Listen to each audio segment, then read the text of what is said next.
사랑하는 성도 여러분, 우리 인간은 끊임없이 강해지기를 원하는데요. 스스로 자립하고 누군가의 도움 없이 모든 것을 해결할 수 있는 존재가 되기를 꿈꾸곤 합니다. 하지만 사실 이 땅에 존재하는 수많은 동물 가운데 어쩌면 인간만큼 의존적인 존재가 없다 할 수 있는데요. 그 사실을 가장 잘 알 수 있는 것이 바로 동물들이 처음 태어났을 때의 모습이라 할 수 있습니다. 여러분들 잘 아시다시피 저희 집에 강아지를 참 많이 키우잖아요. 그래서 저희가 지금까지 새끼를 2번 정도 받아본 적이 있습니다. 굉장히 신비로운 광경이라 할 수 있는데, 여러분 강아지들은요 처음 태어나면 그 처음에는 눈도 제대로 뜨지 못하죠. 그저 어미 품에 안겨서 젖을 먹으며 살아가는데, 신기하게도 태어난 지 한 10일쯤 지나면 그때서야 비로소 눈을 뜨기 시작합니다. 그리고 2, 3주 정도 시간이 지나면 처음에는 비틀비틀 다리에 힘이 없으니까 거리면서 기어다니다가 조금씩 발로 서서 걷기 시작하는데, 이제 4, 5주 정도 지나잖아요. 한 달 조금 지나면 형제들끼리 장난도 치고 꼬리도 흔들면서 이리저리 뛰어다니기 시작합니다. 그 모습이 얼마나 귀여운지 몰라요. 그런데 여러분, 기린이나 사슴 같은 초식 동물은 어떨까? 태어난 지 얼마 지나지 않아서 거의 바로 일어서서 걷기를 시작합니다. 보통 태어난 지 1시간 이내에 스스로 일어나고 몇 시간 지나면 뛰기도 해요. 여러분 정말 놀랍지 않습니까? 그렇다면 하나님께서는 왜 이 초식 동물들을 태어나자마자 걷도록 창조하셨을까? 그것은 이 동물이 야생 초원에서 살아가기 때문이라 할 수 있는데, 여러분 초원에는 사자, 호랑이 같은 포식자들이 있죠.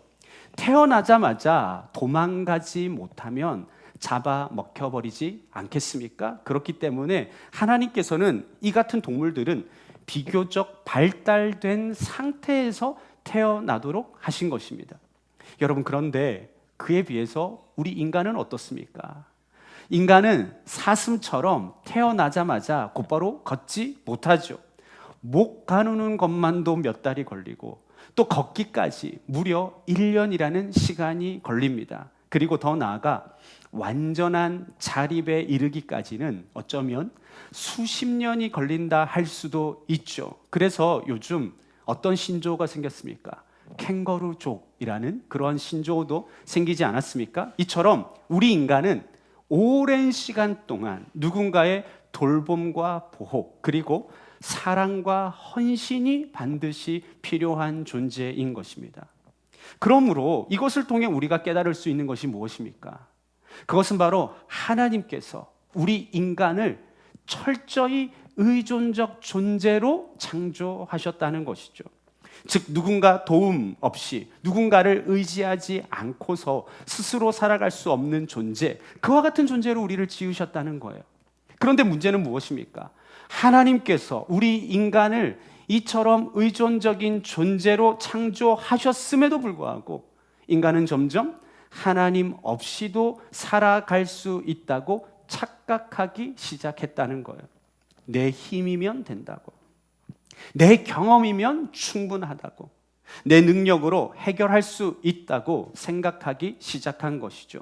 그러나 사랑하는 성도 여러분, 인간은 하나님을 떠나서는 결코 완전해질 수 없는 존재입니다. 왜 그렇습니까? 다시 말씀드리지만 우리는 처음부터 하나님을 의지하도록 창조된 존재이기 때문입니다.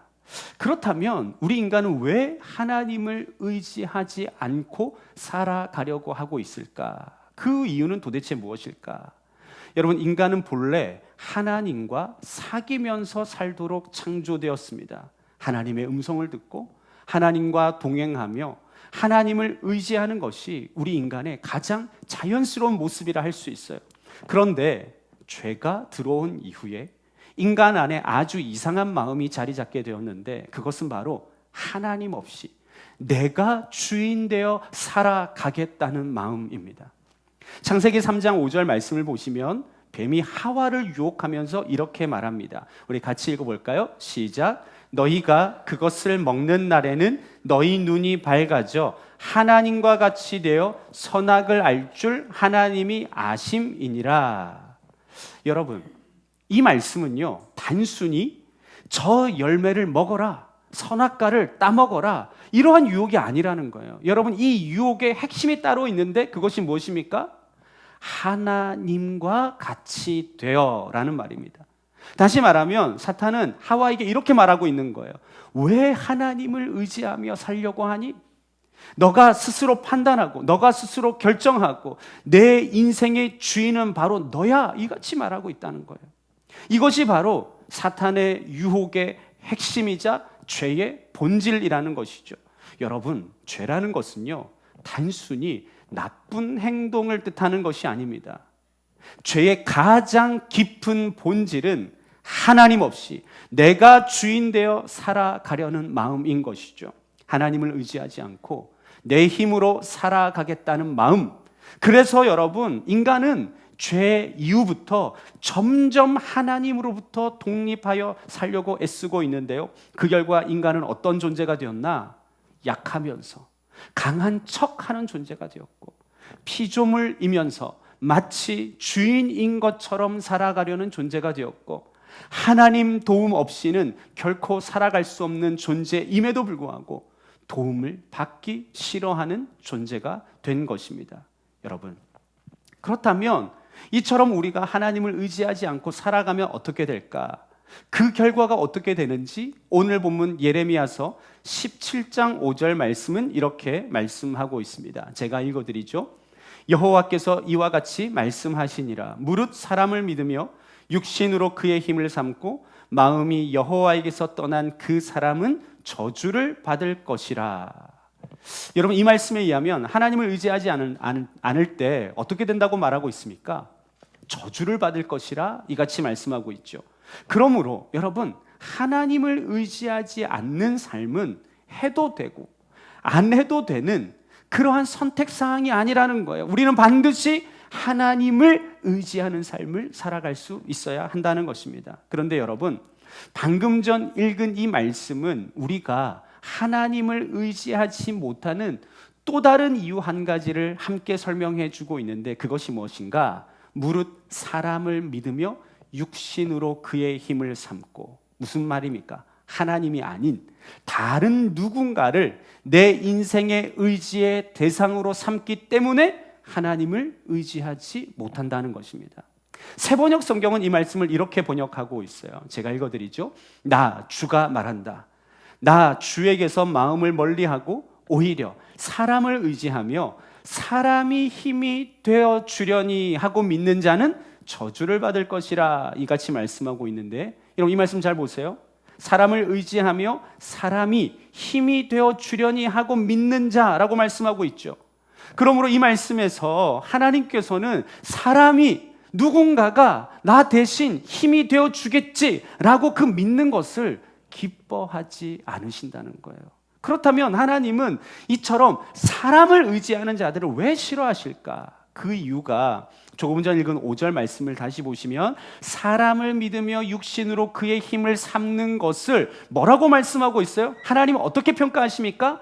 마음이 여호와에게서 떠난 사람이라, 이같이 평가하고 있죠. 여러분, 이것이 무슨 말씀인지 여러분 쉽게 설명드리자면 이런 겁니다. 여러분, 우리가 인생을 살아가다 보면 감당하기 어려운 문제를 만날 때가 있습니다. 경제적인 문제, 건강의 문제, 자녀의 문제, 관계의 문제, 인생의 막막한 문제들을 만날 때가 있죠. 그럴 때 가장 먼저 누구를 떠올려야 된다는 거예요? 하나님. 하나님이 가장 먼저 생각나야 하는 것이죠. 그런데 하나님을 의지하지 않는 사람들은 어떻습니까? 누가 이 문제를 해결할 수 있을까? 그것을 먼저 생각한다는 거예요. 내 문제를 해결해 줄 사람, 내 편이 되어 줄 사람, 도와줄 수 있는 사람을 먼저 떠올리게 되는 것이죠. 그래서 기도하기보다 먼저 사람에게 연락하고 하나님께 무릎 꿇기보다 먼저 인간적인 방법을 찾게 되는 것입니다.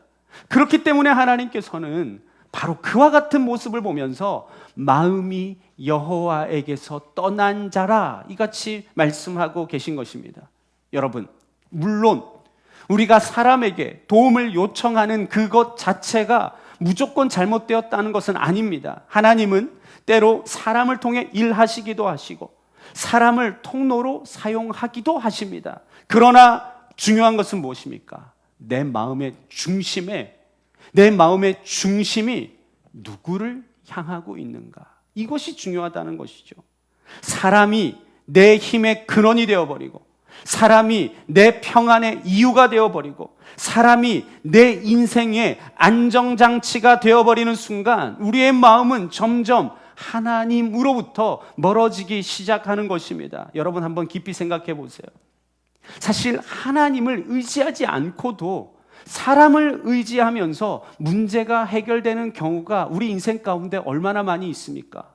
힘든 일 생겼을 때 누군가의 도움으로 문제가 해결되기도 하고, 경제적인 어려움 속에서도 사람의 도움으로 길이 열리기도 하고, 인맥, 능력, 경험, 방법을 통해 생각보다 쉽게 문제가 해결되는 경우들도 수없이 많이 있습니다. 그렇기 때문에 사람들은 점점 이렇게 생각하기 시작합니다. 굳이 기도하지 않아도 되네? 하나님께 매달리지 않아도 해결이 되네?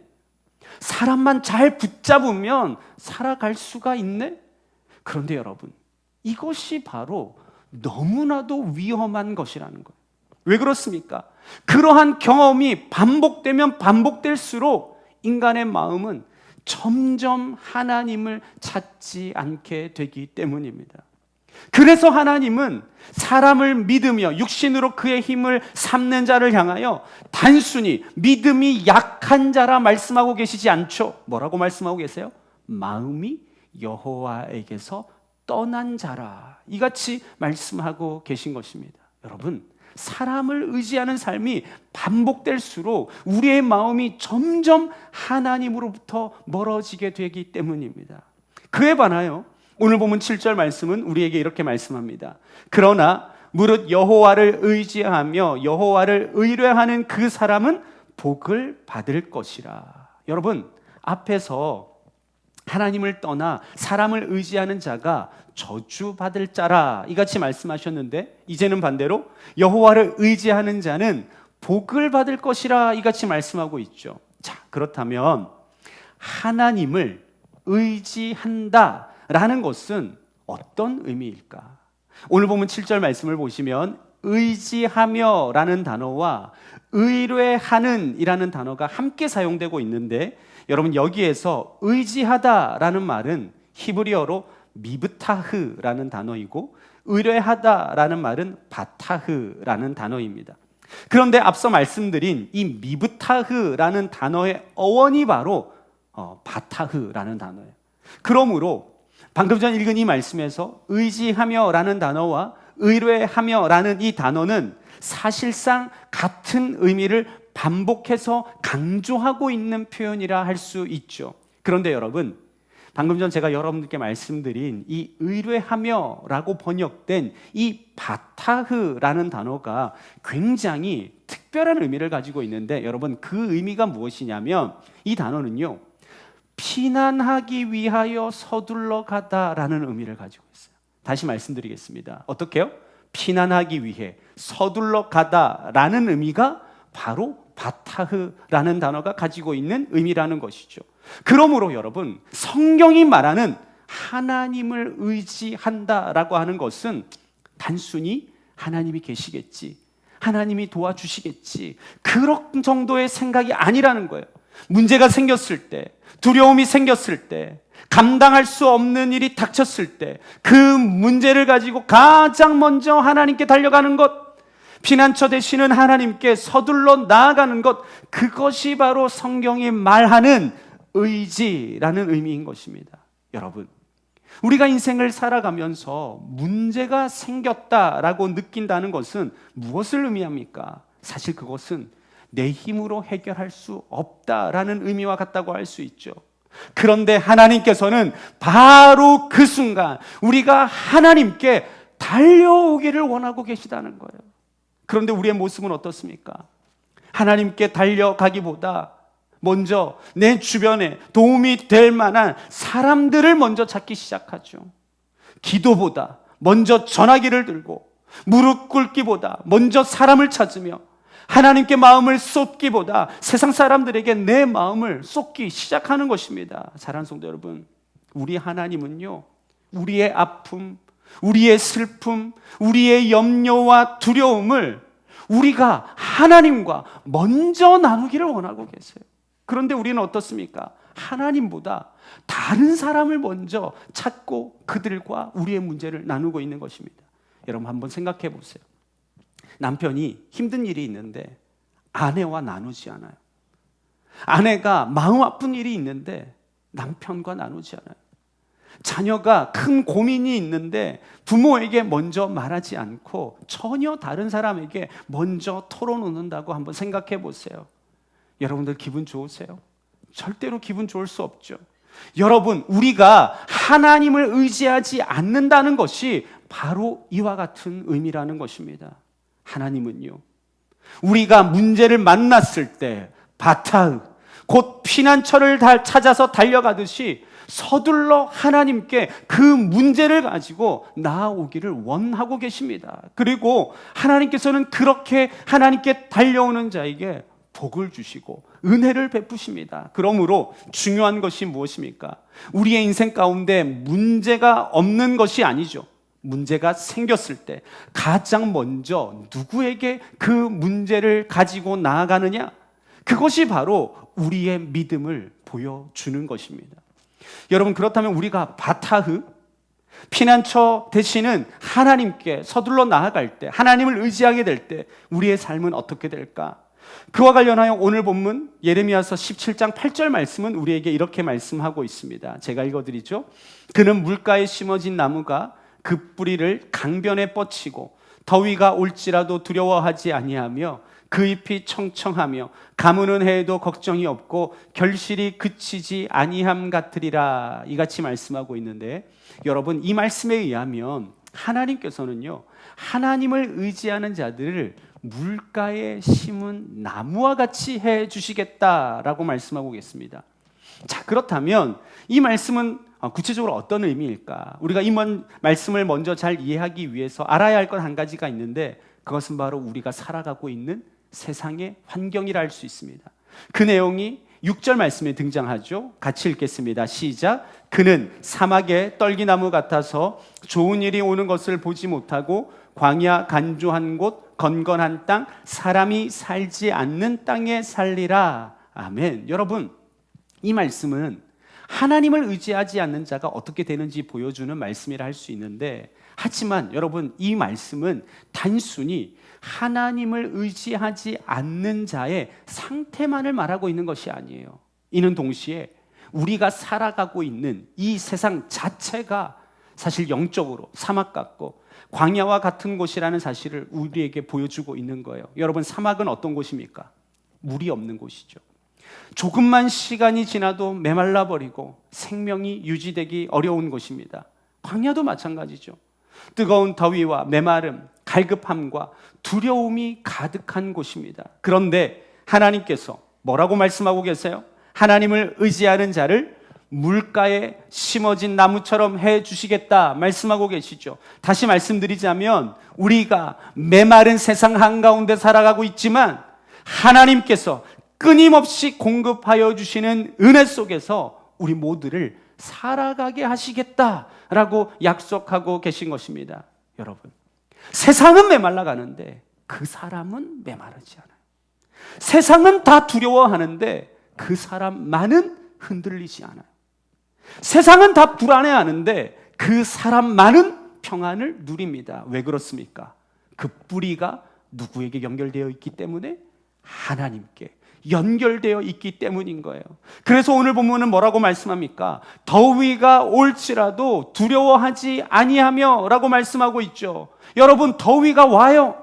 믿음이 있다고 해서 인생의 문제가 안 오는 것이 아니라는 것이죠. 하나님을 의지한다고 해서 광야가 사라지는 것도 아니라는 거예요. 하나님을 믿어도 더위가 오고 가뭄도 오고 힘든 문제도 찾아옵니다. 그런데 중요한 것은 무엇입니까? 그 상황 속에서도 두려워하지 않는다는 거예요. 왜냐하면 하나님께서 공급하시는 생수가 끊어지지 않기 때문인 것입니다. 그래서 성경은 계속 말씀합니다. 그 잎이 청청하며 가무는 해에도 걱정이 없고 결실이 그치지 아니함 같으리라. 사랑하는 성도 여러분, 이것이 바로 하나님을 의지하는 자의 삶인 줄로 믿습니다. 여러분, 환경이 좋아서 평안한 것이 아니고, 문제가 없어서 담대한 것도 아니고, 광야 같은 세상 속에서도 하나님이 공급하시는 은혜 때문에 살아나는 거예요. 그러므로 사랑하는 성도 여러분, 이래도 하나님을 의지하지 않으시겠습니까? 이래도 하나님께 기도하러 나오지 않으시겠습니까? 여러분, 우리가 하나님을 의지하지 않고 기도하지 않고 살아간다면 결국 누구만 손해인 거예요? 나만 손해인 거예요.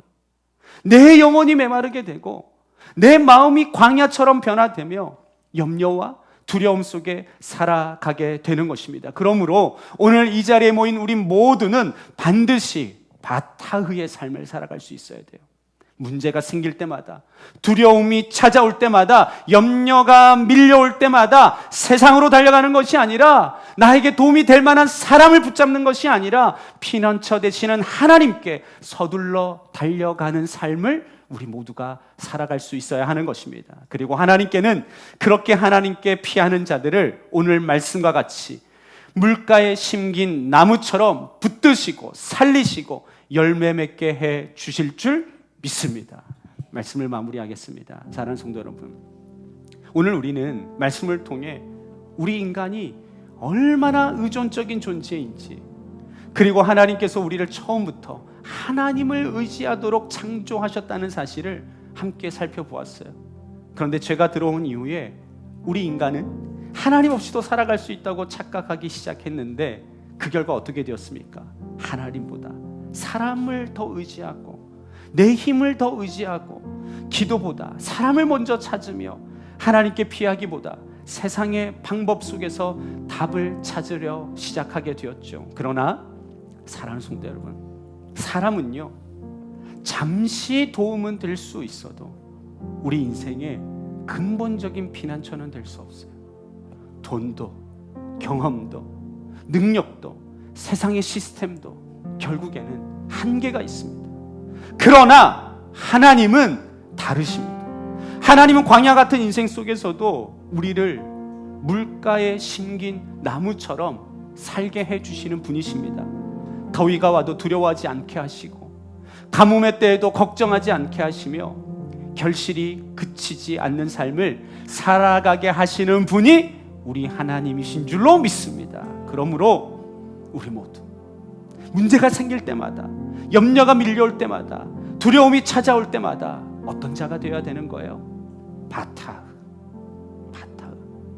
하나님께 달려가는 자, 사람보다 피난하기 위해 서둘러 하나님께 나아가는 삶을 우리 모두가 살아갈 수 있어야 되는 거예요. 여러분, 기도는요, 선택사항이 아니에요. 또한 하나님을 의지하는 것은 여러분 옵션이 아니에요. 하나님께서 우리 인간을 향하여 원래부터 계획하신 방식인 것입니다. 그러므로 오늘 말씀처럼 광야 같은 세상 속에서도 날마다 하나님께 피하고 하나님을 의지함으로 물가에 심긴 나무와 같은 은혜와 복을 충만히 누리며 나아가시는 오늘 이 자리에 있는 저와 여러분, 우리 모두가 되기를 주님의 이름으로 축복합니다.